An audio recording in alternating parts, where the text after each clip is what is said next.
La personne qui est venue pour me tuer dans la mosquée, alors que j'étais un imam, mais bon, ça a fait la une des journaux, bien sûr. Mais on va en parler rapidement. Ce n'était pas pour dire, oh, quel crime odieux, quel attentat terroriste, qu'est-ce qui s'est passé? Un imam, c'est symbolique, dans une mosquée, etc. Non, non, ça n'a pas été le cas, mais moi, on va en parler rapidement. Alors, en tout cas, je ne suis pas mort.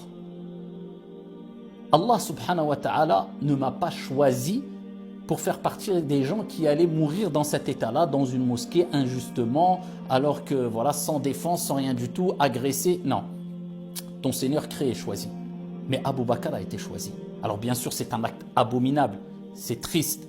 Mais quand on regarde cela d'un point de vue spirituel, religieux, on dit « Bushra lahu, wa la nuzakki ala Allahi ahada, wa nahsabuhu kadhalik » Il est mort un vendredi. Le prophète alayhi salatu wassalam, dans le hadith rapporté par Ahmed, il nous rappelle que celui qui meurt un vendredi, c'est une des causes, parmi les causes qui le préservera, incha'Allah ta'ala, du châtiment de la tombe.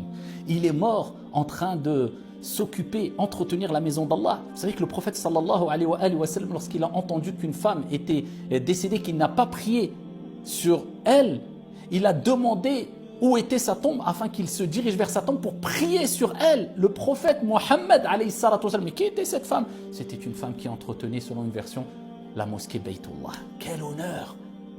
Il est mort prosterné. Et il est mort pendant qu'il enseignait la religion. Allahu Akbar. Innamal a'malu bil khawatim. Les actions ne valent que par leur fin. Quel sir, quel secret il avait avec Allah subhanahu wa ta'ala. Allahu a'lam. Man 'asha 'ala shay'in mata 'alayhi. Wa man mata 'ala shay'in bu'itha 'alayhi. Celui qui vit et qui a l'habitude de vivre sur une chose, sur un acte d'adoration positif, par exemple, sur une bonne, des œuvres pieuses, etc., mourra sur cette chose-là. Et celui qui meurt sur cette chose-là, sur cette habitude-là, ressuscitera auprès d'Allah subhanahu wa ta'ala dans ce même état. Hani allahu. Et Allah azza wa jalla dit wa yattakhidhu minkum shuhada. Et il choisira parmi vous ash-shuhada. Il est mort dans un état de martyr, innocent. Il ne voulait de haine pour personne. Il l'a accueilli les bras ouverts. Allah l'a choisi, Allah ne m'a pas choisi. Donc en tout cas, on voit, parce que je fais un parallèle avec son histoire, parce que je dis l'histoire se répète, mais loin de moi prétendre avoir atteint le degré de piété ou de relation avec Allah subhanahu wa ta'ala, wa la nuzakki ala Allahi ahada, qu'avait sûrement Abu Bakr.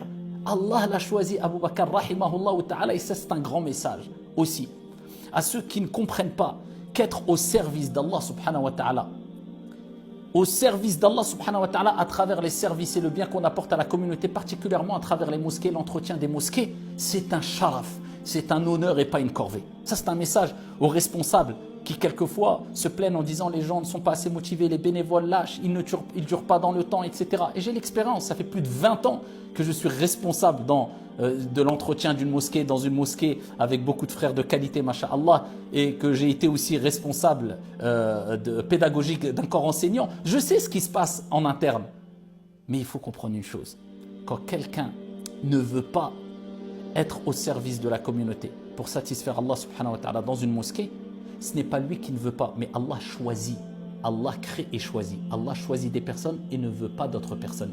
Certaines personnes sont rapprochées des mosquées, d'autres sont éloignées des mosquées. Certaines personnes ont le cœur relié à la mosquée à travers les prières quotidiennes, d'autres non. D'autres, ils sont reliés à la mosquée non seulement avec les prières quotidiennes, mais avec le service qu'ils donnent à la communauté dans ces mosquées, car les mosquées sont les endroits les plus aimés auprès d'Allah Azza wa Jal. Et le prophète alayhi salatu wa sallam a dit Ahabbun nas ila Allah Azza wa Jal anfa'uhum linnas. Les personnes les plus aimées auprès d'Allah Azza wa Jal, ce sont ceux qui sont les plus utiles auprès d'Allah subhanahu wa ta'ala.